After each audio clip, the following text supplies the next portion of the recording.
नमस्कार। आकाशवाणी देहरादून से प्रस्तुत है प्रादेशिक समाचार।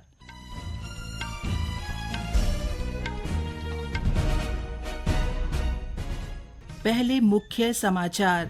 लोकसभा अध्यक्ष ओम बिरला मसूरी स्थित लाल बहादुर शास्त्री राष्ट्रीय प्रशासन अकादमी में 127वें इंडक्शन प्रशिक्षण कार्यक्रम के समापन समारोह में प्रशिक्षु अधिकारियों को संबोधित कर रहे हैं। रेलवे ने तत्काल टिकट के लिए नए नियम घोषित किए। 1 जुलाई से आधार और ओटीपी सत्यापन अनिवार्य। उत्तराखंड जल विद्युत निगम लिमिटेड ने इस वित्तीय वर्ष के लिए 5,212 मिलियन यूनिट विद्युत उत्पादन का लक्ष्य निर्धारित किया है। और देहरादून में सरकारी स्कूलों को आधुनिक और आत्मविश्वासी बनाने की दिशा में प्रोजेक्ट उत्कर्ष के अंतर्गत बड़े पैमाने पर कार्य किया जा रहा है।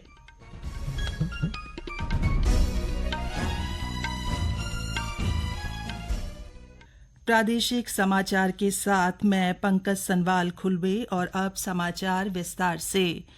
लोकसभा अध्यक्ष ओम बिरला आज मसूरी स्थित लाल बहादुर शास्त्री राष्ट्रीय प्रशासन अकादमी में 127वें इंडक्शन प्रशिक्षण कार्यक्रम के समापन समारोह में प्रशिक्षु अधिकारियों को संबोधित कर रहे हैं। श्री बिरला ने प्रशिक्षु अधिकारियों से कहा कि ये प्रशिक्षण आपके जीवन में नया दृष्टिकोण, नया विचार और कार्य करने की प्रेरणा देगा।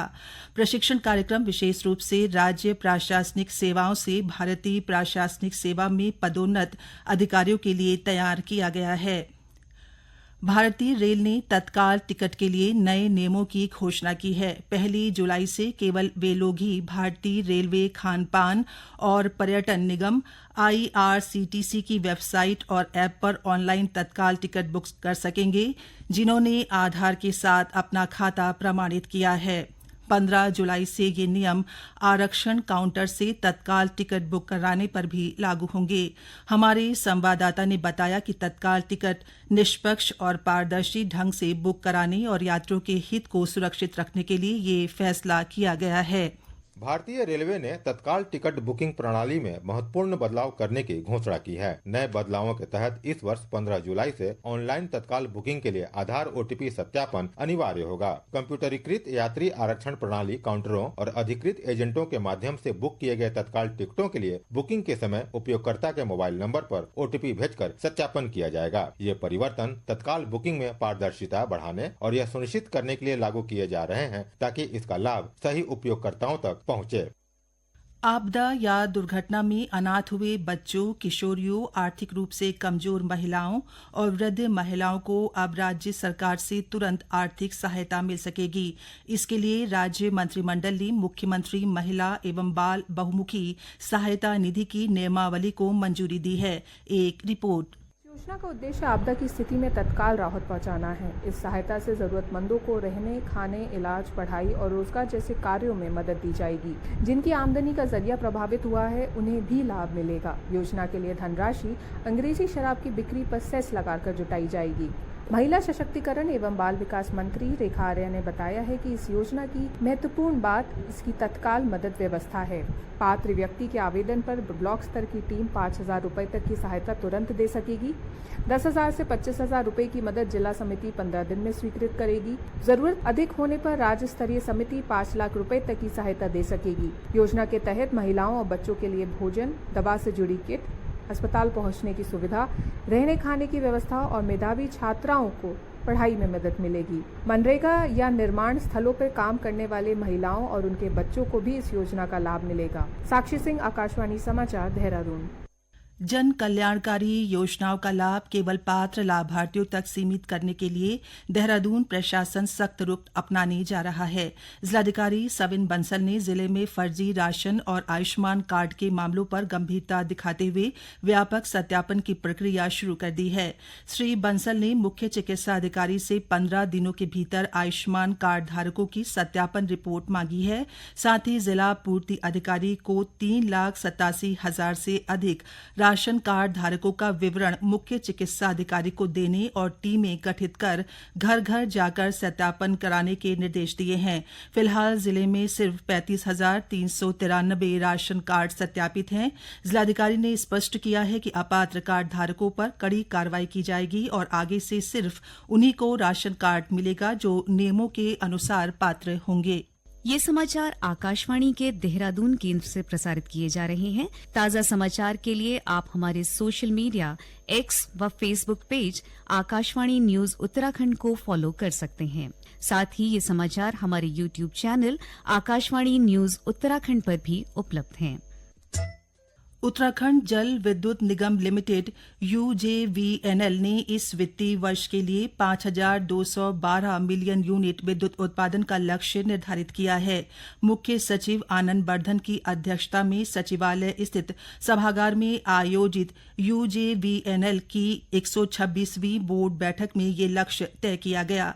बैठक में वित्तीय वर्ष 2024-25 में निगम के प्रदर्शन और मुख्य प्रदर्शन संकेतकों के सापेक्ष उपलब्धियों की समीक्षा की गई। साथ ही वित्तीय वर्ष 2025-26 के लक्ष्यों को अंतिम रूप दिया गया। बैठक में सिरकारी भयोल रूपसिया बगड़ परियोजना के सिविल पैकेज को हाइड्रो पैकेज में शामिल करने का अनुमोदन दिया गया। मद महेश्वर परियोजना की समय सीमा को भी विस्तारित किया गया। वहीं मनेरी भाली परियोजना में रिमोट ऑपरेटेड व्हीकल से सर्वे कराए जाने को मंजूरी दी गई। देहरादून में सरकारी स्कूलों को आधुनिक और आत्मविश्वासी बनाने की दिशा में प्रोजेक्ट उत्कर्ष के अंतर्गत बड़े पैमाने पर कार्य किया जा रहा है। इसके तहत जिले के 168 माध्यमिक विद्यालयों में 884 बड़े LED टीवी लगाए जाने की प्रक्रिया शुरू हो चुकी है। इसके लिए जैम पोर्टल पर बिड अपलोड कर क्रय आदेश जारी कर दिया गया है। ये कार्य खनिज न्यास, जिला योजना और CSR फंड के माध्यम से जुटाए गए 6 करोड़ रुपए की सहायता से किया जा रहा है। एक रिपोर्ट। स्कूलों को डिजिटल बनाने की दिशा में जिला प्रशासन लगातार प्रयासरत है। पहले से ही इन स्कूलों में व्हाइट बोर्ड, कक्षा में 2 LED लाइट, खेल के मैदान, रसोई घर, बिजली, पुस्तकालय जैसी सुविधाएं सुनिश्चित की जा चुकी है। अब प्रत्येक कक्षा में टीवी लगाए जाने से छात्रों को डिजिटल कक्षाओं का लाभ मिलेगा।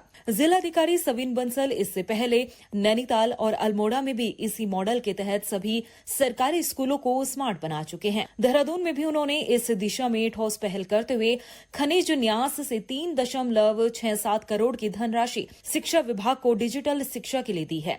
ONGC और हुडको ने भी जिलाधिकारी के इस प्रयास में भागीदारी निभाते हुए फर्नीचर, LED बल्ब और स्क्रीन उपलब्ध कराकर सहयोग दिया है। आकाशवाणी देहरादून के लिए समाचार कक्ष से प्रियंका मलिक। विकसित कृषि संकल्प अभियान के तहत उधम सिंह नगर जिले के राजकीय उच्चतर माध्यमिक विद्यालय शांतिपुरी में कृषक संगोष्ठी का आयोजन किया गया। इस दौरान कृषि, उद्यान, पशुपालन, सहकारिता, डेयरी, मत्स्य, रेशम, फल प्रसंस्करण, रीप, स्वयं सहायता समूहों द्वारा स्टॉल लगाकर जानकारियां दी गईं। इस अवसर पर कृषि मंत्री गणेश जोशी ने कहा कि अभियान के तहत किसानों को उनके द्वार आकर कृषि से संबंधित योजनाओं और कृषि तकनीकों की जानकारी दी जा रही है ताकि कृषक उन्नत बीजों के साथ ही कृषि की नई तकनीकों को अपनाकर लाभ उठा सकें व अपनी आर्थिकी मजबूत कर सकें। हमने ये सुनिश्चित किया है, हमारे 6000 वैज्ञानिक 29 तारीख से गाँव में जा रहे हैं, खेतों में जा रहे हैं, किसान को बता रहे हैं कि आपने कौन सी खाद डालनी है, कौन सा बीज डालना है, कौन से रसायन डालना है, कब आपने बीज बोना है, ताकि उसकी उपज बढ़े, उसकी आय दुगनी हो। इसके लिए ये हमारा अभियान लगातार चल रहा है। वैसे तो ये अभियान 12 तारीख तक है, लेकिन हमारे प्रदेश की भौगोलिक स्थिति थोड़ा भिन्न है। मैंने कृषि मंत्री से अनुरोध किया था, हम इसको 1 हफ्ता और चलाएंगे और हर गांव किसान तक पहुंचकर इन योजनाओं की जानकारी देंगे ताकि किसान वैज्ञानिक तरीके से खेती करें और अपने उत्पाद को बढ़ाएं। अंत में मुख्य समाचार एक बार फिर। लोकसभा अध्यक्ष ओम बिरला मसूरी स्थित लाल बहादुर शास्त्री राष्ट्रीय प्रशासन अकादमी में 127वें इंडक्शन प्रशिक्षण कार्यक्रम के समापन समारोह में प्रशिक्षु अधिकारियों को संबोधित कर रहे हैं। रेलवे ने तत्काल टिकट के लिए नए नियम घोषित किए। 1 जुलाई से आधार और ओटीपी सत्यापन अनिवार्य। उत्तराखंड जल विद्युत निगम लिमिटेड ने इस वित्तीय वर्ष के लिए 5,212 मिलियन यूनिट विद्युत उत्पादन का लक्ष्य निर्धारित किया है। और देहरादून में सरकारी स्कूलों को आधुनिक और आत्मविश्वासी बनाने की दिशा में प्रोजेक्ट उत्कर्ष के अंतर्गत बड़े पैमाने पर कार्य किया जा रहा है। इसके साथ ही प्रादेशिक समाचार का ये अंक समाप्त हुआ। अगला समाचार बुलेटिन शाम 6:30 बजे प्रसारित किया जाएगा। नमस्कार।